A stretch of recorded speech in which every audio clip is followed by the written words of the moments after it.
तो आइए आज बात करते हैं बच्चों अब मस्तिष्क संरचना के बाद परिधीय तंत्रिका तंत्र के बारे में। अब परिधीय तंत्रिका तंत्र क्या है, जिसे कि हमने इसका डायग्राम भी पढ़ा था कि 4 भागों में बटा होता है आपके तंत्रिका तंत्र, जिसके बारे में मैंने आपको विस्तार से समझाया।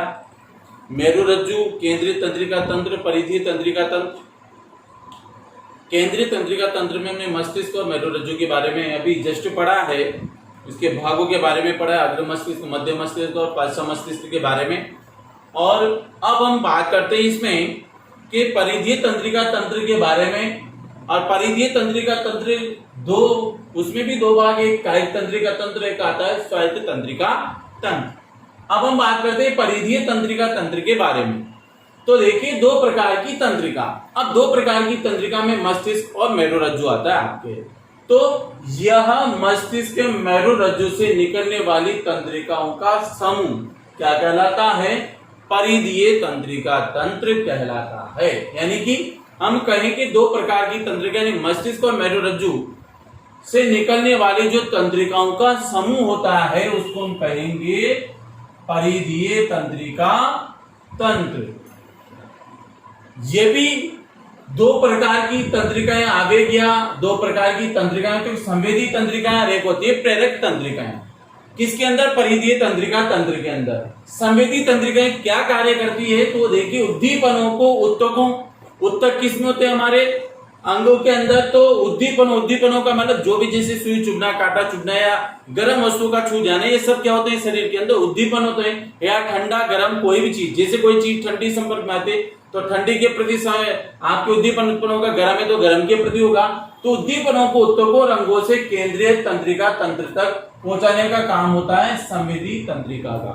यानी संवेदना, जैसे मान लीजिए कि मेरी हाथ है, ये हाथ के अंदर यदि कोई सुई चुभ जाती है तो सुई का जो संवेदी, ये हमारा क्या हो गया? मेरा ये हाथ हो गया संवेदी अंग। अब इस संवेदी अंग के अंदर उद्दीपन उत्पन्न होगा। उद्दीपन कब उत्पन्न होगा? कि जिसे सुई चुभेगी, सुई से जो उद्दीपन उत्पन्न होगा मेरी तंत्रिका कोशिकाओं से होता हुआ, अंगों से या उत्तकों से होता हुआ सीधा कहां जाएगा? केंद्रीय तंत्रिका तंत्र। केंद्रीय तंत्रिका तंत्र में आपकी क्या आता है? मेरुरज्जु। और मेरुरज्जु से सूचना कहां जाएगी? मस्तिष्क तक जाती है। तो संवेदी तंत्रिका का कार्य होता है कि उद्दीपनों को उत्तकों और अंगों से केंद्रीय तंत्रिका तंत्र तक लाने का। फिर आती है प्रेरक तंत्रिका, इसी के दूसरा भाग। केंद्रीय तंत्रिका तंत्र से नियामक उद्दीपनों को संबंधित अंगों तक पहुंचाना। अब यहां पर क्या होता है? प्रेरक का मतलब जो उद्दीपन आपके तंत्रिकाओं से यानी कि संवेदी तंत्रिका से होता हुआ केंद्रीय तंत्रिका तंत्र तक आया था, इसको उल्टा भेजने का कार्य कौन करती है? प्रेरक तंत्रिका। यानी कि जहां से सूचना आपके अंग से मस्तिष्क तक आई थी, वो मस्तिष्क से सूचना आपके केंद्रीय तंत्रिका तंत्र से होती हुई और आपके ग्राह्य अंग जहां आपके उद्दीपन उत्पन्न हुआ था उस संबंधित अंग तक सूचना पहुंचा दी जाती है। यानी कि आपको अब करना क्या है? यानी जो उद्दीपन उत्पन्न हुआ उसके प्रति आपको क्या प्रतिक्रिया व्यक्त करनी है? तो ये तो क्रिया को मस्तिष्क तक लाने का कार्य करती है और ये वापस यहां से आदेश को ग्राह्य अंग तक भेजने का कार्य करती है। तो ये हो गया हमारे परिधीय तंत्रिका तंत्र। अब हम बात करते हैं यहाँ पे कायिक तंत्रिका तंत्र के बारे में कि कायिक तंत्रिका तंत्र क्या है। इसके द्वारा बाह्य उत्तेजनाओं पर प्रतिक्रिया। बाह्य उत्तेजना का मतलब जैसे ताप है, दाब है, कुछ भी हो, या पानी का दबाव है, XYZ कुछ भी, बाह्य उत्तेजना कुछ भी हो सकती है। उन उत्तेजनाओं पर प्रतिक्रिया तथा मांसपेशियों आदि के कार्य किसके द्वारा संपन्न होते हैं? कायिक तंत्रिका। जैसे मान लीजिए कायिक का मतलब, कायिक में हमारा पूरा शरीर का निर्माण हो जाता है। कायिक का मतलब होता है बाह्य। बाह्य संरचना हमारी किससे मिलकर बनी हुई है? मांस से।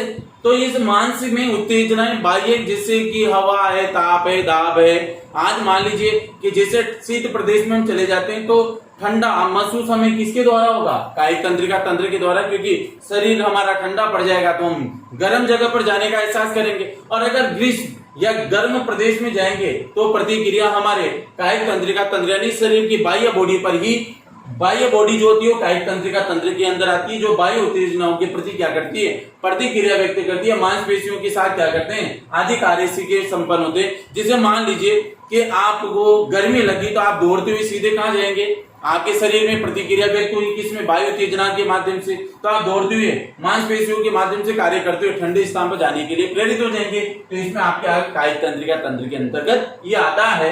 अब आता है आपके स्वायत्त तंत्रिका तंत्र। आप स्वायत्त तंत्रिका तंत्र में देखिए, ये तंत्र शरीर की अनैच्छिक क्रियाओं के संचालन का कार्य करती है। कौन, स्वायत्त तंत्रिका तंत्र। जैसे मान लीजिए हृदय का धड़कना, फेफड़ों में O2 CO2 का परिवहन होना यानी फुफ्फुस का सिकुड़ना फैलना, अंतःस्रावी ग्रंथियां, अंतःस्रावी ग्रंथियां आपके बहुत सारी ग्रंथियां हैं। इसके बाद हम विस्तार से न्यूरॉन तंत्रिका तंत्र की संरचना के बाद अंतःस्रावी ग्रंथियों के बारे में विस्तार से चर्चा करेंगे।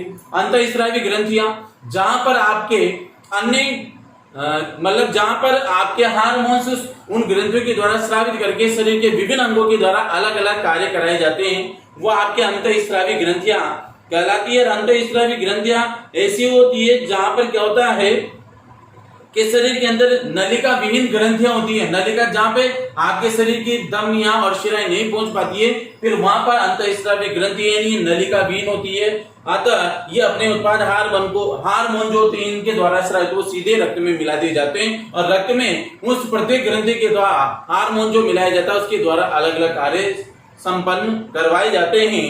तो उन ग्रंथियों के बारे में विस्तार से आगे पढ़ेंगे। बट हम यहाँ स्वायत्त तंत्रिका तंत्र की बात करें तो अनैच्छिक क्रियाओं का संचालन का कार्य करती है। यह तंत्र शरीर की अनैच्छिक क्रियाओं के संचालन में मदद करती है, जैसे कि हृदय है, फेफड़े, अंतःस्रावी ग्रंथि की आपकी इच्छा के अधीन चलती है क्या, नहीं चलती, ये हमारी इच्छा के अधीन नहीं चलती, इसलिए इसको अनैच्छिक क्रिया कहते हैं। क्योंकि दर्द हमारे बिना इच्छा के धड़कता है, फेफड़े सिकुड़ता फैलता अपनी बिना इच्छा के चलता है, अंतःस्रावी ग्रंथि अपने आप स्वतः ही क्या करती है, स्रावित करती है कई प्रकार के हार्मोन्स। इसके बाद हम बात करें स्वायत्त तंत्रिका तंत्र दो भागों में वर्गीकृत क्या होती है, दो भागों में वर्गीकृत होती है या होता है स्वायत्त तंत्रिका तंत्र।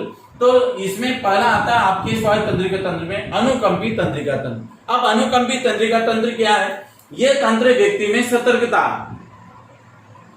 तथा उत्तेजना को क्या करता है, नियंत्रित करता है। जिसे सतर्क रहो, किसी भी चीज के प्रति की कोई भी घटना होती है तो उसके लिए सतर्क कौन करेगा, अनुकंपी तंत्रिका तंत्र। उत्तेजना यानी जैसे मान लो आपको कोई गाली गलौज करता है कोई भी, तो आप उत्तेजना में क्या होगा, क्रोधित हो जाओगे। उस क्रोध को भी कौन नियंत्रित करेगा, अनुकंपी तंत्रिका तंत्र। तो यह व्यक्ति को शरीर में आपातकालीन परिस्थिति में क्या करता है, अतिरिक्त ऊर्जा प्रदान करता है, कौन, अनुकंपी तंत्रिका तंत्र। जैसे मान लीजिए हृदय की गति का तेज होना, जैसे मान लो आज आपके सामने कोई भी ऐसी गंभीर परिस्थिति आ जाए और आप उसका सामना नहीं कर पाओगे, तो ऐसी कंडीशन, जैसे मान लीजिए सपोज देना आपके सामने कोई भी ऐसा जीव आ जाए, जैसे मान लीजिए कि आप कहीं जा रहे हैं, अचानक आपके सामने सांप आ जाता है, तो सांप को देख करके क्या करोगे आप, या तो उसका सामना करो या फिर हम भागेंगे वहां से, तो आपके हृदय की धड़कन क्या हो जाती है, तेज हो जाती है, या फिर श्वास की गति बढ़ जाती है। तो दोनों जो उदाहरण है हृदय की गति का बढ़ना और श्वास की गति का बढ़ना,